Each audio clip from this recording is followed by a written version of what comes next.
అంటే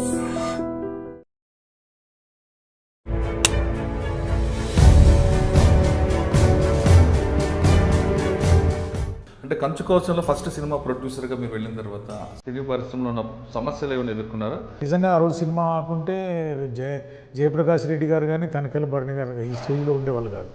అంత సిచ్యువేషన్స్ వచ్చినాయి. అంటే ఈ ఒకరికొకరు పడక ఒకరిని ఒకరు అంటే ముందుకు రావడం తొక్కడము ఇవన్నీ జరిగినాయి. న్యాయంగా రాజకీయాలు ఎందుకు పనికిరావు? సినిమా ఫీల్డ్ కింద రాజకీయాల కంటే సినిమా ఫీల్డ్ చాలా డేంజరస్ ఫీల్డ్. అంటే ఇట్లాంటి చీప్ పాలిటిక్స్, చీప్ ట్రిక్స్ ఈ సినిమా ఫీల్డ్లో ముందుకు రావద్దు. ఎందుకంటే పబ్లిసిటీ ఫీల్డ్ ఇది. అవుట్డోర్కి వెళ్ళినప్పుడు సాధారణంగా ఎక్కువ కష్టాలు ఎదురవుతాయంటే నిర్మాతలు చెప్తుంటారు. ఎందుకంటే హీరోకి ఒక ఏసీ లాడ్జి అంటారు, వేరే వాళ్ళకి ఇంకో లాడ్జి అంటారు. నాగేశ్వరరావు రామారావు గారు అప్పటి నుంచి డెవలప్ అయింది అది. ఈ రోజున మనం కొత్తగా పెట్టాల్సింది ఏం లేదు. హీరోకి ఒక రూమ్ ఉండాలి, హీరోకి ఒక కాంబినేషన్ ఉండాలి, ఒక 7-8 మందికి ఆయన కోసం భోజనం పంపించాలన్నది ఉంది. పంపకపోతే మూడవుట్ అయితే మళ్ళీ సినిమా మీద ఎఫెక్ట్ అవుతుంది అనేది బాగా ఫీలింగ్. అంతా కంప్లీట్ అయిన తర్వాత ఫస్ట్ విడుదలప్పుడు మీకు రిపోర్ట్ వచ్చే వరకు ఆ టెన్షన్ ఏమైనా భరించారా? క్యాజువల్గా ఉంటుంది. సినిమా ఫీల్డ్లో ఉన్నవాడు బీపీలు, షుగర్లు, హార్ట్ అటాక్లు తొందరగా వస్తాయి. చాలా ఈజీ అది. అంటే అది ఎంత తొందరగా వస్తాయంటే ఒక్కో రోజులో చేంజ్ అయిపోతుంది మొత్తం. రాత్రి టెన్షన్ ఉంటుంది, రేపు ఏమవుతుందో టెన్షన్ ఉంటుంది. అందరూ టెన్షన్ పడతారు. ఆ సినిమా ఒకటి ఫ్లాప్ అయితే ముందు ప్రొడ్యూసర్ అవుట్, ఆ లైఫ్, తర్వాత డైరెక్టర్ అవుట్. ఇప్పుడు మీరు ఆల్రెడీ 2 సినిమాలు ఎదుర్కొనే సమస్యలు అక్కడ ఎదుర్కొన్నారా లేదా సాఫ్ట్గా వెళ్ళిపోయారు? లేదు, అక్కడ కూడా చిన్న ప్రాబ్లమ్స్ ఉన్నాయి. వంశీ, రాజేంద్ర ప్రసాద్ కొద్దిగా పడక. కానీ వాళ్ళిద్దరు కాంబినేషన్ బాగుంటుంది కదండి, వాళ్ళిద్దరు పడకూడదు ఉంటుంది. కానీ వంశీకి మొదటి నుంచి కూడా కొద్దిగా రిజర్వ్ మెంటాలిటీ, ఎవరితో కలిసి మెంటాలిటీ కాదు. మంచి టెక్నీషియన్ కానీ ఆయన నిజంగా ఈరోజు దెబ్బతినడానికి, ఆయనకు మైనస్ అవ్వడానికి కూడా అదే కారణం. ఆయన లైఫ్లో ఎవరు ప్రొడ్యూసర్తో సరిగా ఉండడు. ఆయన కావాలనుకున్న దానికి నేను విన్నది ఏంటంటే, అప్పుడు నేను మాట్లాడాను ఒకసారి, రామోజీరావు గారిని కూడా హీరో గురించి, నువ్వు ఈ హీరోని తీసి హీరోని పెట్టాలంటే మీకు షూటింగ్కి రాకండి మీరు స్పాట్కి అంటే టైం. సినిమా ఫీల్డ్లో 24 క్రాఫ్ట్లో ఏ క్రాఫ్ట్లో ఎక్కువగా ఇబ్బంది పడే అవకాశం? ఏ డిపార్ట్మెంట్లో ఎవరు ప్రాబ్లం ఫేస్ చేసినా ముందు టెక్నీషియన్స్, డైరెక్టర్సు, కెమెరామెన్ వీళ్ళ దగ్గర నుంచి ఎక్కడ ప్రాబ్లం వచ్చినా సినిమా ప్రాబ్లంలో పడుతుంది. కంచు కౌచ నుండి నీ నవ్వే చాలా వరకు సినిమా చేసిన పద్మారావు గారికి సినిమా స్టార్ట్ అయ్యే వరకు అతని చుట్టూ తిరుగుతారు అందరూ. సినిమా స్టార్ట్ అయిన తర్వాత అతను అందరి చుట్టూ తిరగాలి. ఇప్పటిదాకా తెలంగాణ టెక్నీషియన్స్ కానీ, తెలంగాణ రైటర్స్ని కానీ, తెలంగాణ కవుల్ని కానీ ఇంకా ఆపడానికి లేదు. ఎందుకంటే తెలంగాణ రాష్ట్రం వచ్చిన తర్వాత ఎక్కువ అయితే ఈ సర్కిల్ కూడా, అంటే ఈ సినిమా సర్కిల్ కూడా పారిపోవాల్సిన పరిస్థితి వస్తుంది, ఆంధ్రాకి వెళ్ళిపోవాల్సిన పరిస్థితి వస్తుంది. కాబట్టి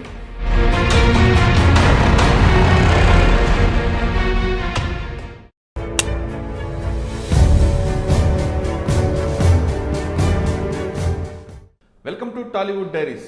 ప్రపంచవ్యాప్తంగా తెలుగు సినిమా గుర్తింపు పొందడానికి తమ వంతు భాగస్వామ్యం పోషించిన ప్రొడ్యూసర్ని, డైరెక్టర్ని పరిచయం చేసే ఈ కార్యక్రమంలో ఈ వారం మన గెస్ట్ గొట్టుముక్కల పద్మారావు గారు. గొట్టుముక్కల పద్మారావు గారు కంచు కవచం అనే సినిమా నుండి జోకర్ సినిమా వరకు సూపర్ డూపర్ హిట్లు తీశారు.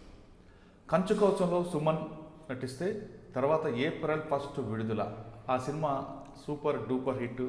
ప్రతి కుటుంబం చూసిన సినిమా, చాలా కుటుంబం మొత్తం కూడా హాయిగా నవ్వుకునే సినిమా. దాని తర్వాత జోకర్, తర్వాత నీ మనసంతా నువ్వే, చాలా సినిమాలు తీశారు. అంటే వంశీతో 2 సినిమాలు తీసి వంశీని మ్యూజికల్ డైరెక్టర్గా పరిచయం చేసిన పద్మారావు గారు తర్వాత కాలంలో ఎందుకు సినిమా తీయలేకపోయారు? అంటే మారుతున్న జనరేషన్ కారణమా, లేదు తర్వాత జరుగుతున్న పరిణామాలకి తట్టుకోలేక, లేదా కుటుంబ కథా చిత్రాలకి సినిమా పరిశ్రమ దూరం అవడమా, లేదా టెక్నాలజీని అందుకోకపోవడమా? ఈ కారణాలకి పద్మారావు గారికి అడిగి తెలుసుకున్నాం. పద్మారావు గారు నమస్కారం. నమస్తే. గొట్టుముక్కల పద్మారావు గారు అనగానే చాలామందికి పొలిటీషియన్ అనుకుంటారు. మీరు సినిమా ప్రొడ్యూసర్ అనే విషయం చాలామంది తెలియదు. ఎప్పుడు మీరు ఏప్రిల్ 1 విడుదల, తర్వాత జోకర్, ఈ 2 సినిమాలు బాగా ఫేమస్ అయ్యారు, కంచు కవచం అని. కానీ మిగతా నిర్మాతల్లాగా ఎక్కువగా మీరు పబ్లిసిటీకి దూరంగా ఉండడంతో, పొలిటీషియన్గా మీరు ఎక్కువగా వెళ్ళడంతో సాధారణంగా గొట్టుముక్కల పద్మారావు గారు గారిని ముందు పొలిటీషియన్, టీఆర్ఎస్ నాయకుడా అని అడుగుతుంటారు. అలాంటి పద్మారావు గారు సూపర్ హిట్లు సినిమా తీశారు. ఎందుకంటే ఏప్రిల్ 1 విడుదల అనేది అసలు అది తెలుగు సినీ పరిశ్రమలోనే అద్భుతమైన సినిమా. అదేవిధంగా జోకర్, అంతకుముందు కంచు కవచం, అంత హిట్ సినిమాలు తెలుగు సినీ పరిశ్రమకి అందించిన పద్మారావు గారు తర్వాత కాలంలో సినిమాల పరిశ్రమలు పూర్తిగా రాజకీయాల వైపే వెళ్ళిపోయారు. దానికి కారణం అంటే మీకు సినిమాల మీద మక్కువ ఉన్నా ఎందుకు రాజకీయాలకు వెళ్ళారు అనేది ఒకటి. రెండోది, సినిమా పరిశ్రమల్లో మీకు గుర్తింపు ఉంటుండగా మరొకసారి సినిమాల వైపు వెళ్ళకుండా ఆగిపోవడానికి కారణం ఏంటి? ఇప్పుడున్న టెక్నాలజీకి, ఇప్పుడున్న జనరేషన్కి దూరంగా వెళ్ళాలనుకుంటున్నారా? ఈ ప్రశ్నకు సమాధానం చెప్పే ముందు ఒకసారి మీ కుటుంబ నేపథ్యం, నాన్నగారు, మీ అమ్మగారు, అసలు సినీ పరిశ్రమ వైపు మీకు ఎందుకు రావాలనుకుంటున్నారు? మాది ఒరిజినల్గా కుకట్పల్లి, పక్కా తెలంగాణవాదిని. తెలంగాణలో పుట్టాను. నాకు సినిమా ఫీల్డ్కి ఎంటర్ కావాలన్నది రియల్ ఎస్టేట్ బిజినెస్లో ఒక మిత్రుడు, దామరాజు హనుమంతరావు గారు అని చెప్పేసి ఒక మిత్రుడు సికింద్రాబాద్లో ఉండేవాడు. రియల్ ఎస్టేట్ బిజినెస్ చేస్తూ నా దగ్గరికి వచ్చి, సార్ ఇట్లా ఒక సినిమా అనుకుంటున్నాము, సుమన్ గారి డేట్లు ఇచ్చారు మాకు, ఆ సినిమా తీయాలనుకుంటున్నాను, మీరు ఏమన్నా జాయిన్ అవుతారా అని అడిగాడు. ఆ రోజుకి నాకు నేను పుస్తకాల నేపథ్యం ఉంది, బాగా చదువుతాను, తెలుగు బాగా అవపోసన పట్టున్నాను. ఈ విజయ్ చంద్ర వాళ్ళ ఫ్యామిలీ కూడా నాకు బాగా క్లోజ్గా ఉండేది. విజయ్ చంద్ర గారు కుక్కటిపల్లి కదా? విజయ్ చంద్ర గారిది కూడా కుకట్పల్లి, వాళ్ళతో క్లోజ్గా ఉండేవాళ్ళు. తర్వాత అంకుశం రామరెడ్డి గారు కుక్కటిపల్లి అనుకుంటా. కాదు, ఈ విజయ్ చంద్ర గారు మాత్రమే కుకట్పల్లి, క్లోజ్గా ఉండేవాళ్ళు. మా ఫ్యామిలీతో క్లోజ్గా ఉండి మనం కూడా సినిమా ఫీల్డ్కి ఎంటర్ అయితే బాగుంటుందని చెప్పేసి దిగాము. కరాటే నేపథ్యం, అంటే బ్రూస్లీ స్టోరీకి సంబంధించిన కరాటే నేపథ్యంలో ఆ సినిమా స్టార్ట్ చేయడం జరిగింది. నిజంగా గమ్మత్ ఏంటంటే ఆ సినిమాలో జయప్రకాష్ రెడ్డి గారిని కొత్తగా విలన్ పరిచయం చేయడం జరిగింది. తనికెళ్ళ భరణి గారి మొదటి సినిమా కూడా అదే. తనికెళ్ళ భరణి గారిని అమృతవాన్లో పనిచేస్తుంటే ఇంటికి వెళ్ళి ఆయన ఆఫీస్కి వెళ్ళి కూర్చుని ఆయన అద్భుతంగా, ఆయన మాట కానీ ఆయన పద్ధతి కానీ అద్భుతంగా ఉంది. డైలాగ్ రైటర్గాను ప్లస్ ఆర్టిస్ట్గాను 2 క్యారెక్టర్లు ఆయనతో వేయించడం జరిగింది. అది నా నేపథ్యం. అంటే నిజానికి సినిమా నేపథ్యం నా కుటుంబానికి ఏమీ లేదు. మీ నాన్నగారు, మీ అమ్మగారు ఏం చేస్తారు? మా నాన్నగారు వ్యవసాయం, పక్కా వ్యవసాయము, కాంట్రాక్ట్ చేసేవాడు. మా మదర్ హౌస్ వైఫ్. పెద్ద ఫ్యామిలీ మాది, పెద్ద కుటుంబం. మా బాబాయిలు కానీ వాళ్ళు కానీ పెద్ద కుటుంబం, బ్రదర్స్ ఫ్యామిలీ పెద్ద కుటుంబం. జనరల్గా నాకు ఆ టైంలో నాకు ప్రాబ్లం ఉంది, హీరోకి మనం అడ్వాన్స్ ఇచ్చాము, మీరు ఇన్వెస్ట్మెంట్గా మా ముందుకు వస్తే మాత్రం మంచి సినిమా వద్దంటే, అప్పటికీ సినిమా ఫీల్డ్ విజయ్ చంద్ర పరిచయం కాబట్టి దిగడం జరిగింది. మంచి సినిమా తీసాం అప్పుడు కూడా, కంచుకోవచ్చు. అన్ఎక్స్పెక్టెడ్గా ఫీల్డ్లోకి వచ్చారు తప్ప మీకు కుటుంబ నేపథ్యం కానీ సినిమా ఇంట్రెస్ట్ కానీ లేదు. అంటే కంచుకోవచ్చంలో ఫస్ట్ సినిమా ప్రొడ్యూసర్గా మీరు వెళ్ళిన తర్వాత సినీ పరిశ్రమలో ఉన్న సమస్యలు ఏమైనా ఎదుర్కొన్నారా? లేదు డైరెక్ట్గా మీరు ఆయన సపోర్ట్తో? లేదు, ఆయన సపోర్ట్తో మేము సినిమాలు తీసాము. అతను మంచి వ్యక్తి. చిన్న చిన్న ప్రాబ్లమ్స్ అయినాయి. అప్పుడు సుమన్ గారికి ఏదో ప్రాబ్లం వచ్చింది, ఆ సినిమా ఆపే ప్రయత్నం కూడా కొంతమంది చేసినా సరే నిజంగా ఆ రోజు సినిమా ఆపుంటే జయప్రకాష్ రెడ్డి గారు కానీ తనికెళ్ళ భరణి గారు ఈ స్టేజ్లో ఉండేవాళ్ళు కాదు. అంత సిచ్యువేషన్స్ వచ్చినాయి. అంటే ఈ ఒకరికొకరు పడక, ఒకరిని ఒకరు అంటే ముందుకు రావడం, తొక్కడము, ఇవన్నీ జరిగినాయి. ఆ నేపథ్యం జరిగిన తర్వాత కూడా మళ్ళీ విజయ్ చంద్రతో నాకున్న క్లోజ్నెస్తో వేమన చరిత్ర అనే సినిమా తీయడం జరిగింది. వేమన చరిత్ర అంటే ఒక సబ్జెక్టు, వేమన చరిత్ర బాగుంటుంది అన్నది ఉద్దేశంతో అది సినిమా పెద్దగా ఆడలేదు అనుకోండి. ఆ తర్వాత ఒకనాడు పొద్దున్నే చతురా విప్లవ అని వచ్చేవి, ఈనాడులో వచ్చేవి. పొద్దున్నే ఆ అప్పటికి సినిమా ఇంకా మనకు స్టార్ట్ అయిపోయింది. పొలిటికల్గా ఉన్న సినిమా కూడా చేయాలి అని చెప్పి, ఎందుకంటే ఒరిజినల్గా బాగా చదివే అలవాటు ఉంది, పుస్తకాలు చదివే అలవాటు ఉంది. కొన్ని వందల పుస్తకాలు చదివి ఉంటాను నేను.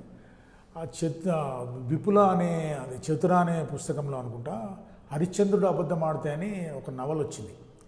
ఎంఐ కిషన్, కోలపల్లి ఈశ్వరరావు రాసిన నవల. ఆ నవల తీసుకుని ఇమీడియట్గా ఫ్లైట్ ఎక్కి మెడ్రాస్ వెళ్ళిపోయిన తర్వాత ఉప్పులపాటి నారాయణరావు గారు అని నా ఫ్రెండ్, ఉప్పులపాటి నారాయణరావు గారిని అడిగాను, ఇట్లా ఈ స్టోరీ అనుకుంటున్నామంటే, అది మేము కొన్నాము, చిన్న అమౌంట్ ఇచ్చి కొన్నాము, అయినా మీ దృష్టిలో ఇది పడిందంటే గ్రేట్ పద్మారావు అని చెప్పి, మాకు జైత్రయాత్ర అనే సినిమా చేయాలనుకుంటున్నాము అని చెప్పి అది నాకు ఇవ్వటం జరిగింది. ఇచ్చిన తర్వాత వేరే మిత్రులుండి నాకు రేలంగి నరసింహారావు గారితో చేస్తే బాగుంటుందంటే, లేదు ఇది వంశీ గారు అయితేనే బాగుంటుంది. వంశీ గారికి హ్యూజ్ ఫ్యాన్ నేను అప్పుడు, అన్వేషణ ఆ సినిమాలు చూసి, వంశీ గారు అయితేనే దీన్ని అద్భుతంగా తీర్చిదిద్దగలుగుతాడని చెప్పేసి వంశీ గారి దగ్గరికి వెళ్ళి ఈ సినిమాను స్టార్ట్ చేయడం జరిగింది. ఆ సినిమాలో కూడా కృష్ణ భగవాన్ అనే ఒక ఆర్టిస్ట్ను కొత్తగా పరిచయం చేయడం జరిగింది. శరత్ బాబు గారు తమ్ముడిని కూడా పెట్టారు అందులో.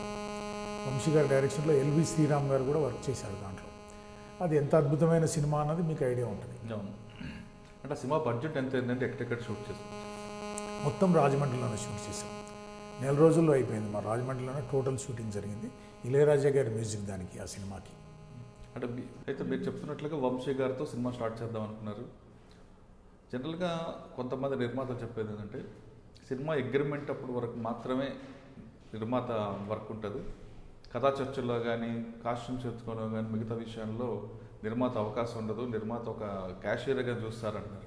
కానీ ఫస్ట్ సినిమా వంశీ గారితో మీరు చేసినప్పుడు మీకు ఎదురైన అనుభవం ఏంటి? ఫస్ట్ సినిమా నుంచి వంశీ గారితో సినిమా వరకు కూడా ఇది కీ ఇస్తే స్టార్ట్ అవడానికి మోటార్ సైకిల్ కారో కాదు.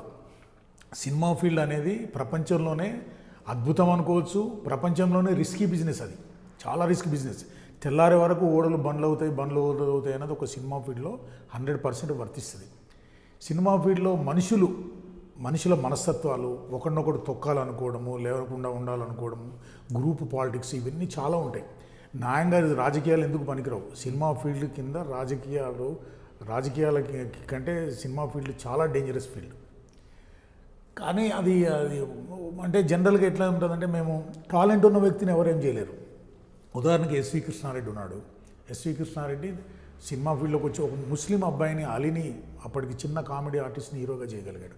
టాలెంట్ అనేది ఎవరో ఆపలేరు. కానీ వీలైనంత వరకు ఈ పాలిటిక్స్ అనేది ఏమంటే ఎవరిని వాడు తోసేయాలనేది చూస్తేది ఈ సినిమాలో ఉండదు. అందులో అందరికంటే ఘోరంగా పరిస్థితి ప్రొడ్యూసర్ది. ప్రొడ్యూసర్ అనేవాడు సినిమా మీద అవగాహన లేకుండా, సినిమా స్టోరీ మీద అవగాహన లేకుండా, సినిమా మిగతా వాటి మీద అట్లీస్ట్ ఈ సినిమా మనం బిజినెస్గా చేస్తున్నాము, దీనివల్ల ఒక రకంగా మనకు రూపాయి పెడితే రూపాయి రావాలనేది కాకుండా ఒక పద్ధతిగా పోతే బాగుంటుంది. ఈ రకరకాల రకరకాల యావిగేషన్స్, ఈ అట్రాక్టివ్ ఫీల్డ్, ఇది అట్రాక్టివ్ ఫీల్డ్ వల్ల సినిమా ప్రొడ్యూసర్ అనేవాడు ఫస్ట్ తొక్కబడతాడు, ఫస్ట్ మోసపోతాడు. ఇప్పుడు మీకు ఎదురైన అనుభవం ఏంటంటే ఏప్రిల్ 1 విడుదల? ఏప్రిల్ 1 విడుదలకు పెద్ద నాకు ప్రాబ్లం ఏం రాలేదు. కంచుకోవచం అప్పుడే వచ్చింది ప్రాబ్లం. కంచుకోవచం అప్పుడు సినిమా అవ్వడానికి చాలామంది ట్రై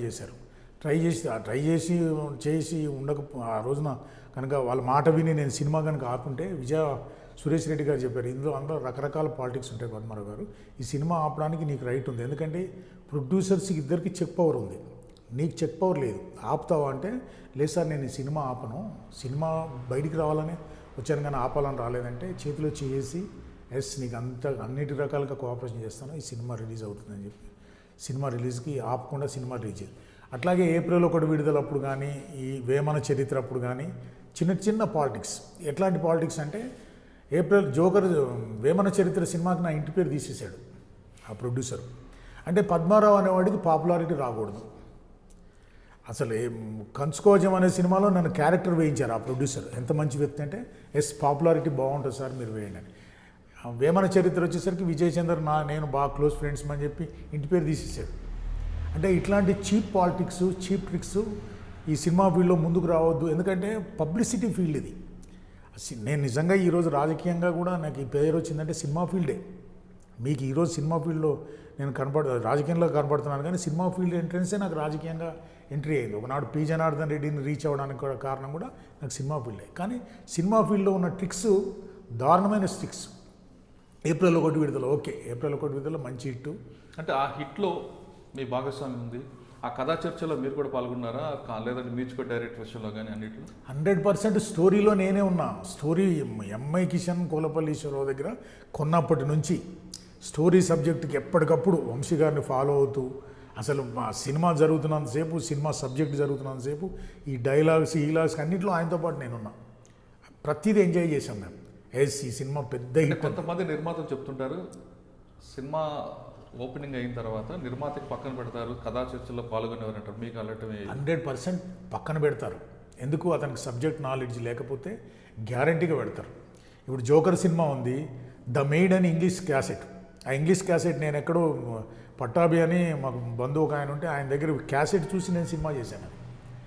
దాన్ని వంశీ గారి దగ్గర తీసుకెళ్తే మనం చేద్దాం సినిమా అన్నారు. అంటే నాలెడ్జ్ అనేది ఎంతో కొంత నాలెడ్జ్ ఉండాలి. ఓన్లీ బిజినెస్ పర్పస్లో పోతే మనిషిని తొక్కేస్తారు. రెండోది రకరకాల అందులో ఆకర్షణలు ఉంటాయి. ఆకర్షణల సైడ్ చూస్తే కూడా తొక్కేస్తారు సినిమా ఫీల్డ్లో. ప్రొడ్యూసర్ అనేవాడు జాగ్రత్తగా ఉండకపోతే ప్రొడ్యూసర్ని ఏ రకంగా దెబ్బతీయాలన్నది ప్రతి వాడు వెయిట్ చేస్తుంటాడు. ఎందుకంటే కీస్తే పోయేది కాదు కదా, మనుషులతో బిజినెస్. మా సినిమాలో రాళ్ళపల్లి ఉన్నాడు, నాతోనే సినిమా హిట్ అవుతుంది అంటాడు. మల్లికార్జునరావు ఉన్నాడు, నాతోనే సినిమా. అంటే ఎవరికి వాళ్ళు మేమే చాలా గొప్ప వాళ్ళము, మా వల్లనే మీ సినిమా హిట్ అవుతుంది అంటారు. నా వాల్యూ ఎంతో తెలుసా మీకు అంటాడు కాకరాల ఒకనాడు. రాళ్ళపల్లి, మల్లికార్జునరావు, మా వాల్యూ తెలుసా మీకు, మా వల్లే సినిమా ఆడుతుంది అని. అంటే ప్రతి వ్యక్తి నేనే గొప్ప అనే ఫీలింగ్ ఎక్కువ ఉంటుంది అక్కడ, పక్కనే తొక్కాలన్న ఫీలింగ్ ఎక్కువ. అంటే April 1 విడుదల ఇవన్నీ వచ్చాయి మీకు? 100% వచ్చినాయి. ఆ సినిమా ఫీల్డ్ నేను చూసినప్పుడు ఈ ఆర్టిస్టుల ఫీలింగ్స్, ఈ ప్రొడ్యూసరు, అదే డైరెక్టరు, హీరో, ఈ అందరినీ కాంబినేషన్ చేసుకుంటూ ముందుకు పోతేనే. రెండోది వాళ్ళు కూడా ప్రొడ్యూసర్ సక్సెస్ని చూస్తారు. ఆడు సక్సెస్ఫుల్ ప్రొడ్యూసర్ అయితే నోరెత్తారు, ఎవరు చేస్తారు నోరు మూసుకుని. కొత్త ప్రొడ్యూసర్ అంటే ఆడుకుంటారా, బ్రహ్మాండంగా ఆడుకుంటారు. అది సార్, April 1 విడుదలలో మీరు అవుట్డోర్ ఎక్కువగా రాజమండ్రి పరిసర ప్రాంతాలు తీశారు. అవుట్డోర్కి వెళ్ళినప్పుడు సాధారణంగా ఎక్కువ కష్టాలు ఎదురవుతాయంటే నిర్మాతలు చెప్తుంటారు. ఎందుకంటే హీరోకి ఒక ఏసీ లాడ్జ్ అంటారు, వేరే వాళ్ళకి ఇంకో లాడ్జ్ అంటారు, అక్కడ రకరకాల ఫుడ్ అంటారు, ఏసీ రూమ్స్ అంటుంటారు. ఇలాంటి కష్టాలను మీకు April 1 కష్టాలని అనలేము అలా. ఎందుకంటే హీరో అనేవాడిని సంతోషంగా ఉంచడం అన్నది అవసరం, హీరోయిన్ని సంతోషంగా ఉండడం అవసరం. ఆర్టిస్టులకి ఈ వివక్ష ఉంది, ఆర్టిస్టులకి ఒకటి, హీరోకి ఒకటి, హీరోయిన్కి ఒకటి, ఒక్కొక్క ఎవరిని పట్టుకో ఏబిసిడి క్లాసెస్ ఉంటాయి అంటూ. అక్కడ ఏంటంటే ఫీల్డ్ అట్లా డెవలప్ అయింది స్టార్టింగ్ నుంచే. నాగేశ్వరరావు, రామారావు గారు అప్పటి నుంచి డెవలప్ అయింది అది. ఈ రోజున మనం కొత్తగా పెట్టాల్సింది ఏం లేదు. హీరోకి ఒక రూమ్ ఉండాలి, హీరోకి ఒక కాంబినేషన్ ఉండాలి, ఒక 7-8 మందికి ఆయన కోసం భోజనం పంపించాలన్నది ఉంది. పంపకపోతే మూడవుట్ అయితే మళ్ళీ సినిమా మీద ఎఫెక్ట్ అవుతుంది అనేది బాగా ఫీలింగ్ మనకి. ఎందుకు April 1 విడుదల అవుట్డోర్లో సమస్యలు వచ్చాయా? రాలేదు. రాజమండ్రిలో చాలా మంచి కోఆపరేషన్ చేశారు. మీరు నమ్మరు, రాజమండ్రిలో ఆ సినిమా షూటింగ్ అప్పుడు కొంతమంది ఇల్లు ఫ్రీగా ఇచ్చారు మాకు. ఇళ్ళలో పెట్టుకుంటే హోటల్స్ వాళ్ళు హెల్ప్ చేశారు. మొత్తం రాజమండ్రి రైల్వే స్టేషన్లోనే షూటింగ్, మొత్తం కంప్లీట్ షూటింగ్. అందులో ఎక్కడి ప్రాబ్లం రాలేదు. సినిమా కూడా ఎంత అద్భుతంగా ఉందన్నది మీ అందరికీ కొత్తగా చెప్పాల్సిన అవసరం లేదు. అసలు నాకు ఆ సినిమాయే పెద్ద ఎసెట్. April 1 విడుదల, ప్రొడ్యూసర్ అనేసరికి వన్ ఆఫ్ ది పార్ట్నర్, మేము ముగ్గురం కలిసి పార్ట్నర్ అనేసరికి అసలు ఆ చూపే వేరుగా ఉంటుంది జనాల్ని, ఎంత మంచి సినిమా అని. మీరు ఆ సినిమాకి డీటెయిల్ బడ్జెట్ వేసుకున్నారా, లేదంటే ఇదేదో మీ పార్ట్నర్షిప్తో వెళ్ళిపోయారు? అంతా వంశీ గారి మీదే. అంటే ఈ ప్రొడక్షను ఇది చేసేవాళ్ళు ఉన్నారు, వాళ్ళు చేసే డ్యూటీ వాళ్ళది. ఈయన ఏదైతే స్క్రిప్ట్ ఇస్తాడో మనకి, ఆ స్క్రిప్ట్ ఇచ్చిన తర్వాత మిగతా వర్కౌట్ చేసేసుకోవడం, ముందుకు పోవడం, అది సాఫీగానే జరిగింది అక్కడెక్కడ. సినిమా అంతా కంప్లీట్ అయిన తర్వాత ఫస్ట్ విడుదలప్పుడు మీకు రిపోర్ట్ వచ్చే వరకు ఆ టెన్షన్ ఏమైనా భరించారా మీరు? క్యాజువల్గా ఉంటుంది. సినిమా ఫీల్డ్లో ఉన్నవాడు బీపీలు, షుగర్లు, హార్ట్ అటాక్లు తొందరగా వస్తాయి. చాలా ఈజీ అది. అంటే అది ఎంత తొందరగా వస్తాయంటే ఒక్కో రోజులో చేంజ్ అయిపోతుంది మొత్తం. రాత్రి టెన్షన్ ఉంటుంది, రేపు ఏమవుతుందో టెన్షన్ ఉంటుంది, అందరూ టెన్షన్ పడతారు. ఆ సినిమా ఒకటి ఫ్లాప్ అయితే ముందు ప్రొడ్యూసర్ అవుట్, ఆ లైఫ్, తర్వాత డైరెక్టర్ అవుట్, హీరోకి ఇంకో 4 సినిమాలు దొరుకుతాయి, హీరో లైఫ్ బాగుంటుంది. కానీ ప్రొడ్యూసర్, డైరెక్టర్, టెక్నీషియన్స్ జీవితాలు అవుట్, కెమెరామెన్తో సహా. అది చాలా తమాషా ఫీల్డ్. మామూలు టెన్షన్ ఉండదు. ఈ రాత్రి నిద్ర ఉండదు, రాత్రి గుండె కొట్టుకుంటూ ఉంటుంది. మీరు నమ్మరు, సిగరెట్లు కాల్చేవన్నీ ఈ రోజు నుంచి సిగరెట్ మానేస్తే తప్ప దిక్కులేదనే పరిస్థితికి వచ్చాను టెన్షన్తో. April 1 విడుదల అవ్వగానే మీ ఫస్ట్ రిపోర్ట్ రాగానే అనిపించింది? ఫస్ట్ అసలు పెద్ద హిట్ అన్నది చాలా హ్యాపీ ఉంటుంది కదా. ఆ ప్రాబ్లంలోంచి అన్నీ మర్చిపోతాం. తెల్లారంగానే మన సినిమా పెద్ద హిట్, లైఫ్ ఇంకా ప్రాబ్లం లేదన్న ఫీలింగ్ వస్తుంది. ఓకే, దాని తర్వాత ఏ సినిమా తీశారు? దాని తర్వాత జోకర్ సినిమాలో కొద్దిగా స్ట్రగుల్ పడ్డాను. డిటెక్టివ్ నాడదాను ఒక సినిమా ఫ్లాప్ అయింది, వంశీది. ఫ్లాప్ అయిన తర్వాత వంశీ గారితో ఇంకా సినిమా చేయాలా వద్దా అన్న ఆలోచనలో ఉంటే వంశీ గారు అన్నారు, నాకు లైఫ్ ఉంటుంది పద్మారావు గారు, మీరు ఈ సినిమా డెఫినెట్గా చేయాలంటే. సరే, ఇళయరాజా గారిని మ్యూజిక్ అనుకున్నాం ముందు. ఆయన ఏదో సమ్ ప్రాబ్లమ్స్ వల్ల మ్యూజిక్ చేయలేదు. నేను డిటెక్టివ్ నాడదలో ఒక సాంగ్ చేశారు ఈయన వంశీ గారికి నాలెడ్జ్ ఉంది, సబ్జెక్ట్ నాలెడ్జ్ కానీ, స్టోరీ నాలెడ్జ్ కానీ. సినిమాకున్న 24 క్రాఫ్ట్స్లో తెలుగు ఉంది, ఆ ఆలోచన శక్తి ఉంది. కాకపోతే మనిషి కొద్దిగా యారగెంట్, ఎవరితో సరిగా మాట్లాడు, తన పనేదో తను చూసుకుంటాడు, వేరే వాళ్ళతో షేర్ చేసుకోడు. ఆయన నిజంగా ఆయన అంతో ఇంతో షేర్ చేసుకున్నాడు, ఫ్రెండ్లీ అంటే నాతోనే. సరే, ఈ సినిమాకి వచ్చేసరికి మ్యూజిక్ మీరు చేయండి అన్నాను. సినిమా పెద్ద హిట్ అవ్వలేదు. పెద్ద హిట్ అయిన ఉంటే మాత్రం మ్యూజిక్ చాలా బాగా వచ్చేది. బండిరా పొగ బండిరా అని ఎట్లాంటి పాటలు, అద్భుతమైన పాటలు చేశారు. చాలా బాగా చేశారు మ్యూజిక్. దానికి ఎంత బడ్జెట్ అయిందండి? ఎక్కడెక్కడ షూట్ చేశారు? దాన్ని మొత్తము షూటింగ్ అంతా తిరుపతిలో చేసాము, ఊటీలో కొన్ని సాంగ్స్ చేసాము, అంతే 2 ప్లేస్లోనే. అంటే ఇప్పుడు మీరు ఆల్రెడీ 2 సినిమాలు ఎదుర్కొనే సమస్యలు అక్కడ ఎదుర్కొన్నారా, లేదా సాఫీగా వెళ్ళిపోయారు? లేదు, అక్కడ కూడా చిన్న చిన్న ప్రాబ్లమ్స్ ఉన్నాయి. వంశీకి, రాజేంద్ర ప్రసాద్కి కొద్దిగా పడక, జనరల్గా మనుషులే కదా. నేను చెప్పేది ఏంటంటే, ఈ కీస్తే పోవడానికి కార్లు కాదు కదా, అతనికి ఇతనికి కొద్దిగా డిస్టర్బెన్స్ ఉండే వాటి కానీ వాళ్ళిద్దరు కాంబినేషన్ బాగుంటుంది కదండి, వాళ్ళిద్దరు పడకపోవడం ఏంటి? ఈ ఎగోయిజాలు, ఈ వంశీకి ఒక కొంత ఈగోయిజము, రాయన్ ప్రసాద్ కొంత ఫీలింగు, ఈ ఫీలింగుల వల్ల కొంత ఆర్టిస్టులకి డైరెక్టర్లకి కాంబినేషన్ బాగుంటే బాగుంటుంది. కానీ వంశీకి మొదటి నుంచి కూడా కొద్దిగా రిజర్వ్ మెంటాలిటీ, ఎవరితో కలిసి మెంటాలిటీ కాదు. మంచి టెక్నీషియన్ అయినా ఆయన నిజంగా ఈరోజు దెబ్బతినడానికి, ఆయనకు మైనస్ అవ్వడానికి కూడా అదే కారణం. ఆయన లైఫ్లో ఎవరు ప్రొడ్యూసర్తో సరిగా ఉండడు. ఆయన కావాలనుకున్న దానికి నేను విన్నది ఏంటంటే, అప్పుడు నేను మాట్లాడాను ఒకసారి, రామోజీరావు గారిని కూడా హీరో గురించి, నువ్వు ఈ హీరోని తీసి హీరోని పెట్టాలంటే మీకు షూటింగ్కి రాకండి మీరు స్పాట్కి అనే టైప్. దానివల్ల నష్టాలు జరిగినాయి ఆయనకి. మంచి టెక్నీషియన్ అయినా దెబ్బతినడానికి కారణం వంశీయా అనే లెవెల్కి వచ్చింది ఒకనాడు ఆయన స్టేజ్. మంచి టెక్నీషియను, మంచి డైరెక్టరు, అన్ని క్రాపులు అనుభవం ఉన్న వంశీతోనా సినిమానా అనే లెవెల్కి తెచ్చుకున్నాడు ఆయన. వాళ్ళతో వీళ్ళతో సరిగా ఉండక, అతను కావాలని కూడా కాదు, అతని క్యారెక్టర్ అది. అదేనండి, అతను ఫ్రీగా మూవ్ కాలేడు. రిజర్వ్ ఉంటారు. నన్ను అడిగారు శ్రవంతి మూవీస్ వాళ్ళు తర్వాత ఆయనతో అన్ని రకాలుగా అసలు ఆయన అడ్జస్ట్ అయ్యి సినిమా చేసిందంటే 2 సినిమాలు సింగిల్గా మీరే అని, అది తెలంగాణ నుంచి. Okay, joker cinema hit commercial? Okay, బాగుంది సినిమా. దాని తర్వాత ఏ సినిమాలు తీశారు? నీ నవ్వే చాలని ఒక సినిమా తీశాను. మల్లికార్జున్ అని చెప్పి డైరెక్టరు, అతను సబ్జెక్ట్ చెప్తే నచ్చింది. శివాజీ హీరో, కానీ పెద్దగా ఆడలేదు. ఆ సబ్జెక్ట్ ఏంటండి? అంటే ఇద్దరు అమ్మాయిలు, అంటే ఒక చూపులో ఒక అమ్మాయిని ఇష్టపడి తర్వాత కొన్ని పరిస్థితుల వల్ల ఇంకొక అమ్మాయిని చేసుకోవాల్సి వస్తే దాని మీద సబ్జెక్టు. న్యాయంగా శ్రీధర్ అని ఒక ఆయన ఉండి, మీరు జాయిన్ అవ్వండి సార్ చేద్దామని అంటే, నాకు పెద్దగా సబ్జెక్ట్ మీద అవగాహన లేదు. ఈ పొలిటికల్గా బిజీ ఉన్నాను నేను. పొలిటికల్గా బిజీ ఉండి ఆ సినిమా చేయడం జరిగింది. ఫ్లాప్ అయిందండి అది? Cinema flop. ఎంత పోయిందండి? డబ్బుల గురించి ఏంది కానీ బాగా. మీరు తీసిన 4 సినిమాల్లో మీకు లాభం తెచ్చింది ఏప్రిల్ 1 విడుదల అనుకుంటాను. కంచుకోవచం కూడా మంచి బెనిఫిట్స్ వచ్చినాయి. ఏప్రిల్ 1 విడుదల బాగా వచ్చింది. పోయింది వేమన చరిత్ర కూడా పోవడానికి కారణం ఏంటంటే, అప్పటికి అన్వేషణ సినిమా ఇది ఒక్కసారి పడినాయి. జనాలు ఇది బాగుంది అంటున్నారు కానీ అన్వేషణకి వెళ్ళిపోతున్నారు. అంటే అన్నీ కలిసి రావాలి సినిమా తీసేవాడికి. అంటే మ్యూజిక్ హిట్ ఉంది. సినిమా తీసే టైంలో ఆ ఉన్న వాతావరణము, ఆ ఉన్న పక్క సినిమాలన్నీ ఈ సినిమా మీద ఎఫెక్ట్ అవుతుంది. అది ఎంత మంచి సినిమా అన్నా కావచ్చు, కానీ ఆ పక్క సినిమా చాలా గొప్పగా ఉంటే ఈ సినిమా అవుట్ అయిపోతుంది. అంటే ఫ్యాట్, మన అదృష్టం అనేది అది అక్కడే ఉంటుంది. ఆ రిలీజ్ టైము, పక్క సినిమాలు ఇవన్నీ కలిస్తేనే ఆ సినిమా హిట్. అది ఎన్నో ఉన్నాయి దీనికి కారణాలు. హిట్కి కారణాలు తక్కువ, కలిసి రావాలి. హిట్ ఫ్లాప్ అవడానికి కారణాలు చాలా ఎక్కువ. అదే కర్ణుడి చావుకి కోటి కారణాలు. కర్ణుడి చావుకి కారణాలు లాగా రకరకాల కారణాలు ఉంటాయి. ఓకే, దాని తర్వాత ఏ సినిమా తీశారు? ఇంకా ఈ సినిమా తర్వాత ఆగిపోయిన తర్వాత ఇంకా సినిమా ఫీల్డ్ మనకి ఎందుకులే అని చెప్పేసి అనుకున్న తర్వాత. అది ఎందుకు ఆ మాట వచ్చింది మీకు మనసులో?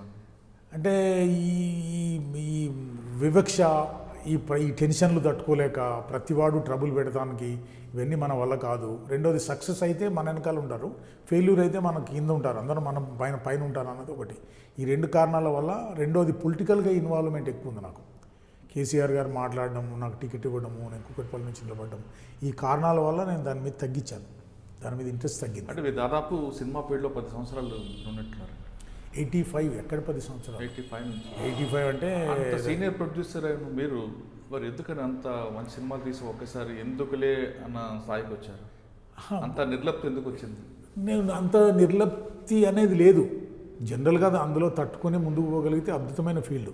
కానీ ఇంకా మనకి ఈ పాలిటిక్స్ ఒకటిను, బిజినెస్ ఒకటి, ఈ రియల్ ఎస్టేట్ ఒకటి, దానివల్ల కొంత తగ్గించి పక్కకు రావడం జరిగింది తప్ప సినిమా ఫీల్డ్లో ఒక అవగాహన ఉంది, సక్సెస్ అవుతానన్న నమ్మకం ఉంది. ఇప్పుడు మా డాటర్ డైరెక్టర్ అయితే డైరెక్షన్ చేస్తుంది, సినిమా అయిపోయింది. మా డాటర్ని ఎంకరేజ్ చేసి ముందుకు తీసుకుపోవడం జరుగుతుంది. కంచు కౌచ నుండి నీ నవ్వే చాలా వరకు సినిమా చేసిన పద్మారావు గారికి సినిమా పరిశ్రమలో ఎలాంటి సమస్యలు వస్తుంటాయి ఒక నిర్మాతగా? ముందు సినిమా బయటకు వచ్చిన తర్వాత హిట్టా ఫట్టా అన్నది సెకండరీ ఇష్యూ. ముందు సినిమా కంప్లీట్ చేసి బయటపడేయడానికి సినిమాలో ఎంట్రన్స్లో సినిమా స్టార్టింగ్లో ప్రొడ్యూసర్కి ఏదైతే వాల్యూ ఉంటుందో సినిమా స్టార్ట్ అయిన తర్వాత ఉండదు ఇంకా వాల్యూ. ఇక సినిమా ప్రొడ్యూసర్ అనేవాడికి మన చుట్టూ అంటే సినిమా స్టార్ట్ అయ్యే వరకు అతని చుట్టూ తిరుగుతారు అందరూ. సినిమా స్టార్ట్ అయిన తర్వాత అతను అందరి చుట్టూ తిరగాలి. అది చాలా దారుణమైన ప్రాబ్లం. ఆ ప్రాబ్లం అతనికి కనుక సక్సెస్ పేరుంటే ఒక 2-3 సక్సెస్లు ఉండి వీటిని ఓవర్టేక్ చేసుకోగలిగితేనే అతను సినిమా తీయగలడు. కానీ అతనికి ఓవర్టేక్ చేసుకోలేకపోతే అతన్ని మొత్తం ఆడుకుంటారు, జనాలందరూ అతను వాడుకుంటారు. ప్రతిదీ సెంటిమెంట్, ప్రతిదీ ఫీలింగ్, ఆర్టిస్టులకి అందరికీ కానీ టెక్నీషియన్స్ కానీ అందరికీ ఫీలింగ్. అందువల్ల సినిమా ఏదైతే ప్రొడ్యూసర్ సినిమా చేస్తాడో ముందు సబ్జెక్ట్ మీద అవగాహన పెంచుకోవాలి. స్టోరీ హిట్ ఫట్ తర్వాత సంగతి. ముందు ఈ సబ్జెక్టు ఒక రకంగా మనకి బాగుంటుంది, ముందుకు పోతాం అన్నది ఒక ఐడియా ఫామ్ చేసుకుని ఆ సినిమా కనుక ముందుకు తీసుకెళ్తే ఇతను రిజర్వ్గా ఉండి ఏ ఆర్టిస్ట్ ఎంత అన్నది ఒక పెన్ను పేపర్ తీసుకుని ఏ ఆర్టిస్ట్ ఎంత, ప్రొడక్షన్ ఎంత ప్రొడక్షన్లో అవుతుంది, ఎంత సినిమా, ఎన్ని డేట్లు అన్నది director department, technician department, cameraman వీళ్ళందరూ కోఆపరేషన్ చేసి ఇస్తే అప్పుడు ముందుకు పోతేనే సక్సెస్ అవుతాడు తప్ప లేకపోతే ఒక 300 మంది పరిగెడతా ఉంటారు ప్రొడ్యూసర్స్, మిగిలేదు 5-6 సక్సెస్ఫుల్ చూసి మళ్ళీ ఒక 300 మంది తయారవుతారు. నాలెడ్జ్ ఉండదు. నాలెడ్జ్ లేకుండా ముందు పోవడం. ఇప్పుడు మొన్న ఒక 10 సినిమాలు పేర్లు చూసాం, ఒక్క సినిమా ఆడదు, కానీ ఇంకొకటి కొత్తవాడు వస్తాడు, డబ్బులు పోతూ ఉంటాయి. సబ్జెక్టు మీద అవగాహన ఫస్ట్, టెక్నీషియన్స్ మీద అవగాహన, success or failure secondary issue. ముందు సినిమా మంచిగా తీయగలిగితే బడ్జెట్ అనేది పర్ఫెక్ట్ ప్లాన్ చేసుకుంటే సినిమా వరకే ఒక రకంగా ఉంటాడు ఫైనాన్సర్. సినిమా వరకు నేను డబ్బులు పెడతాను సార్ అంటాడు. సినిమా స్టార్ట్ అయ్యే మూమెంట్ స్టార్ట్ అయిన తర్వాత ఇంకా కొంత తీయమంటాడు, నీ దగ్గర ఎంత ఉందో చూస్తానంటాడు. తర్వాత అంటాడు మరి ఈ రకంగా కాదు, ఈ రకమైన ఇంట్రెస్ట్ అయితే నేను ఇస్తాను అంటే ఎవ్రీ మినిట్ ఎవ్రీ ప్లేసు చాలా పక్కడబందిగా ఉంటే తప్ప ముందుకు పోలేము సినిమా. సార్ సినిమా ఫీల్డ్లో 24 క్రాఫ్ట్లో ఏ క్రాఫ్ట్లో ఎక్కువగా ఇబ్బంది పడే అవకాశం ఉంటుంది? 24 క్రాఫ్ట్లు అంటే అందరినీ కలుపుకోవడమే. అది 24 క్రాఫ్ట్ అనడానికి లేదు. ముందు డైరెక్టర్ని ఎవరు ఎక్కువ ఏ డిపార్ట్మెంట్లో ఎక్కువగా ప్రాబ్లం ఫేస్ చేస్తారు దానికి చెప్పలేం మనం. ఏ డిపార్ట్మెంట్లో ఎవరు ప్రాబ్లం ఫేస్ చేసినా ముందు టెక్నీషియన్స్, డైరెక్టర్సు, కెమెరామెన్ వీళ్ళ దగ్గర నుంచి ఎక్కడ ప్రాబ్లం వచ్చినా సినిమా ప్రాబ్లంలో పడుతుంది. చిన్న క్రాఫ్ట్స్ ఏం ప్రాబ్లం ఉండవు. వాళ్ళు ఏదో పాపం వాళ్ళ పని వాళ్ళు చేస్తారు. జూనియర్ ఆర్టిస్టులు కానీ, కెమెరా డిపార్ట్మెంట్ కానీ, ఈ రకరకాల ఈ లొకేషన్స్ వాళ్ళు అందరూ సిన్సియర్గా ఉంటారు. ప్రాబ్లం ఏదైనా వస్తే ప్రొడ్యూసర్కి, డైరెక్టర్కి, ప్రొడ్యూసర్కి, ఆర్టిస్ట్కి తప్ప వేరే ప్రాబ్లంతో సినిమా ఆగదు. వీళ్ళ వల్లనే అవుతుంది సినిమా. చాలామంది నిర్మాతలు చెప్తున్నారు సినిమా ఒకసారి అగ్రిమెంట్ అయిన తర్వాత స్టోరీ విషయంలో కానీ నటులు చేంజ్ చేయడంలో ఏమైనా అవకాశం అంటే నిర్మాతకి నో ఛాన్స్, డైరెక్టర్దే ఎక్కువగా నడుస్తుంది అప్పర్ హ్యాండ్ అంటారు. వాస్తవం 100% నిర్మాత అనేవాడు కనుక డామినేట్ చేసుకొని సిస్టమేటిక్గా పోగలిగితేనే సినిమా ఫీల్డ్. సినిమా ప్రొడ్యూసర్ అనేవాడు డైరెక్టర్గా కలిస్తే, భార్యాభర్తలు ఇద్దరు అనుకోండి, భార్యాభర్తలు ఇద్దరు కలిస్తేనే సినిమా సక్సెస్. వీళ్ళిద్దరిలో తేడాలు ఉంటే మాత్రం కష్టం, సినిమా కష్టం. ఇద్దరు కలిసిపోవాల్సిందే. అప్పుడు ఆ డైరెక్టర్కి పేరు వస్తుంది, ఈ ప్రొడ్యూసర్కి పేరు వస్తుంది. చాలామంది నిర్మాతలు షూటింగ్ స్పాట్లకు వస్తే డైరెక్టర్లు అందరూ కూడా చాలా ఇబ్బంది ఫీల్ అవుతారు. ఆ స్పాట్ నుంచి షూటింగ్ స్పాట్ నుంచి నిర్మాత పంపడానికి చూస్తుంటారు. మీకు అలాంటి సంఘటన ఎదురయ్యాయి? అలాంటివి ఉండవండి. అలాంటివి ఉంటే ఇంకా సినిమా అసలు స్టార్ట్ అవ్వదు అనుకోవాలి, లేకపోతే స్టార్ట్ అయినా ఆగిపోతుంది అనుకోవాలి. అలాంటివి నేను చూసినంత వరకు నా దృష్టిలో నేను ఇంతవరకు. అంటే మీరు ఎప్పుడైనా షూటింగ్ స్పాట్కి వెళ్ళారా? 100% షూటింగ్ స్పాట్లోనే ఉంటాను నేను ఆ సినిమాలో కూడా చిన్న క్యారెక్టర్ వేశాను, ఈ సినిమాలో చిన్న క్యారెక్టర్ వేశాను, కంచుకోచంలో వేశాను, జోకర్లో వేశాను. జస్ట్ సినిమా స్టార్టింగ్ ప్రతిదీ, ప్రొడక్షన్ దగ్గర నుంచి, కార్ల దగ్గర నుంచి ప్రతిదీ చూసుకోగలిగితేనే సినిమా. కానీ ప్రొడ్యూసర్ లేకుండా ప్రొడ్యూసర్ రాకుండా ఉండడం, ఆపడం అన్నది జరగదు. నాకు తెలిసి ఆపడం ఉండదు, వస్తే కొంచెం ఇబ్బందిగా ఫీల్ అవుతుంది. అది ఏం ఫీల్ అవ్వరు నాకు తెలిసి. నేను ఇంతవరకు అది వినలేదు కూడా. అది ఉంటే అట్లా ఇబ్బంది ఫీల్ అయ్యారంటే ఆ సినిమా రాదనే లెక్క. చాలామంది షూటింగ్ స్పాట్కి వచ్చినప్పుడు నిర్మాతకి కొంతమంది ప్రొడక్షన్స్ బాయ్స్ గొడుగేసి హడావడి చేస్తుంటారు, ఆయన కొంచెం ఒక మైమర్పిస్తుంటారంటారు. అదేముండదు. ప్రొడ్యూసర్ అనే వాడిని బట్టి ఉంటుంది. అలా గొడుగులు పడితే బాగుందని ప్రొడ్యూసర్ అనుకుంటే ఆ గొడుగు కిందే ఉంటాడు ఆయన.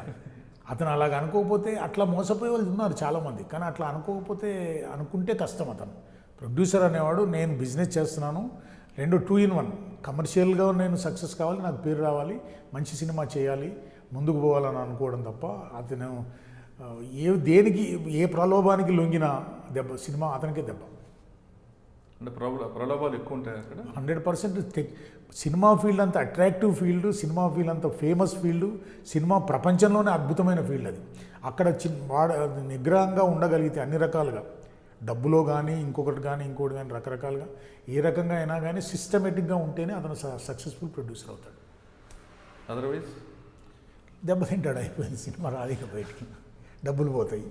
అట్లా నేను చెప్తున్నా కదా, 300 మంది సంవత్సరానికి 300 మంది అవుట్ అయిపోతూ ఉంటే 3-4 హిట్ అవుతుంటారు. ఆ 300 మంది కూడా ఏ దిల్ రాజునో రామానాయుడునో గుర్తు చేసుకుని పోతున్నారు. అక్కడికి వెళ్ళిన తర్వాత సక్సెస్ అయ్యి తట్టుకోలేక వెనక్కి ఇచ్చి దెబ్బతిన్న వాళ్ళు చాలామంది ఉన్నారు. అంటే మీకు తెలిసిన వాళ్ళు మీరు చెప్తున్నట్లుగా ఆర్థికంగా నష్టపోయిన నిర్మాతలు ఎవరున్నారు? అంటే మీకంటే ఫైనాన్షియల్ ప్రాబ్లం లేదు కాబట్టి మీరు నిలబడ్డారు అని చెప్పలేమంది. మనకి ఎందుకు చాలామంది ఉన్నారు, కొన్ని 100 మంది ఉన్నారు. అంటే సినిమా ఫీల్డ్లో వచ్చి సినిమా ఫీల్డ్లో పోగొట్టుకున్న వాళ్ళు చాలామంది ఉన్నారు. సినిమా ఫీల్డ్లో వచ్చి ఇంకా వాళ్ళు బయటికి రారు. ఎందుకంటే సక్సెస్ ఉన్నవాడిని వెతుక్కుంటాం మనం. ఆ సక్సెస్ ఉన్నవాడు పేపర్ స్టేట్మెంట్ ఇస్తుంది, సక్సెస్ ఉన్నవాడికి ప్రెస్ కోఆపరేషన్ ఉంటుంది. కానీ ఫెయిల్ అయిన వాడి జోలికి ఎవరు పోరు, ఫెయిల్ అయిన వాడి జోలికి ఎవరు పోరు, అది ప్రాబ్లం. కానీ ఫెయిల్ అయిన వాడు జోల్లో అంటే వాని స్టోరీలో మనకు గుణపాఠం వస్తుంది కదా. అది మీరు మీలాంటి వాళ్ళు బయట పెట్టాలి. అలాంటి వాళ్ళని మీకు ఇట్లాగా ఈ జాగ్రత్తలు తీసుకోమని మీలాంటి వాళ్ళు చెప్తే, లేకపోతే ఇప్పుడు మా ద్వారా నేను చెప్పిస్తే దానివల్ల ఉపయోగం ఉంటుంది తప్ప ఇంకా కొత్త వాళ్ళు వస్తూనే ఉంటారు, దెబ్బతింటూనే ఉంటారు, పోతూనే ఉంటారు. దాన్ని ఏం చేయలేము మనం. చాలామంది డైరెక్టర్లు కానీ సీనియర్ ప్రొడ్యూసర్ చెప్పేది, సినిమా ఫీల్డ్లో మీరు అన్నట్లుగా ఒక మాయ ప్రపంచం, ఒక లాటరీ లాంటిది. లాటరీ అనేది కొంత తెలుస్తుంది, నేను అందుకుంటుంది. వచ్చే వాళ్ళకి బ్యాక్గ్రౌండ్ తెలుసుకొని రండి, కానీ ఏదో డబ్బులు ఇప్పుడు ఉన్నాయని వచ్చి ఇందులో నష్టపోవద్దు, పరిశ్రమకు చెడ్డ పేరు తేవద్దు అంటున్నారు. నేను మళ్ళీ కూడా చెప్తున్నాను కదా, ఇది ఒక అద్భుతమైన అట్రాక్టివ్ ఫీల్డ్. ఈ ఫీల్డ్లోకి వచ్చినప్పుడు అన్ని జాగ్రత్తలు తీసుకుని వస్తేనే సక్సెస్, కానీ లేకపోతే చాలా దెబ్బ. చాలా అన్నిటి బిజినెస్. ఇప్పుడు ఒక ల్యాండ్ కొంటామండి మనం, ₹1,00,000 మనం ల్యాండ్ తీసుకుంటాము, ₹1,00,00,000 ఎకరం అంటాము, 10 లక్షలు కనపడుతూ ఉంటుంది మనకి మిగిలేది. కానీ ఈ సినిమాలో ఏం కనపడదు. సినిమా మాటలు మాత్రం అద్భుతంగా ఉంటాయి. ₹1,00,00,000 పెడితే 5 కోట్లు మిగులుతాయని చెప్పే వాళ్ళు ఎక్కువ ఉంటారు, కానీ ఆ కోటి కనపడకుండా పోతాయి తొందరగా జాగ్రత్త పడకపోతే. ఫీల్డ్ అట్లాంటిది. మనం తీసిన రీల్స్ తప్ప ఇంకేం కనపడదు, ఆ తీసిన ఫిలిం తప్ప ఏం కనపడదు. ఫిలిం కూడా కనపడదు, ఇప్పుడు లేదు, అది కూడా చిప్పులు కదా, అంత చిప్స్ ఇస్తే వచ్చేసింది కదా. మీరు ఫస్ట్లో ఒక మాట అన్నారండి, సినిమా ఫీల్డ్లో చాలా రాజకీయాలు ఉంటాయని. మీరు ఎదుర్కొన్న రాజకీయాలు ఏంటి? ఎదుర్కొన్న రాజకీయాలు ఇవే. ఒకడేమో పేరు తీసేస్తాడు, ఇంటి పేరు తీసేసాడు ఒకడు. ఇంకో సినిమాకి వచ్చేసరికి సినిమా ఆపడానికి ట్రై చేశాడు ఇంకొక పార్ట్నరు. అంటే ఎవరిని తొక్కాలి? నేను చెప్తున్నాను కదా, ఆ రోజున నేను ఆగి ఉంటే జయప్రకాష్ రెడ్డి కానీ, తనిఖీల భరణి కానీ, ఇంకా కృష్ణ భగవాన్ కానీ, వీళ్ళందరూ కూడా మేము సినిమా ఆపడానికి ట్రై చేస్తే మేము ఆపుంటే వాళ్ళ పరిస్థితులు ఎట్లా? సినిమా ఆపాలని ప్రయత్నం చేస్తారు. ఈగోయిజం. నేను రెండోది తెలంగాణ నుంచి నేనే, 85 నుంచి నేను తెలంగాణ నుంచి నేనే. నాకున్న ఎక్స్పీరియన్స్ అది. ఆపడానికి ట్రై చేశారంటే డామినేటింగ్ పర్సను, ఈడు వస్తే ఇంకొకటి, ఈడు వెనకాల ఇంకో 4 వస్తారు అని చెప్పి. తెలంగాణ రాష్ట్రం ఎప్పుడైతే అనౌన్స్ అయిందో, అంటే తెలంగాణ రాష్ట్రం అనౌన్స్ కూడా కాదు, తెలంగాణ రాష్ట్రం వస్తుంది అన్న మూమెంట్లో ఒకసారి దాసనారాయణరావు గారు కలిశారు నాకు. ఇప్పటిదాకా తెలంగాణ టెక్నీషియన్స్ కానీ, తెలంగాణ రైటర్స్ని కానీ, తెలంగాణ కవుల్ని కానీ ఇంకా ఆపడానికి లేదు.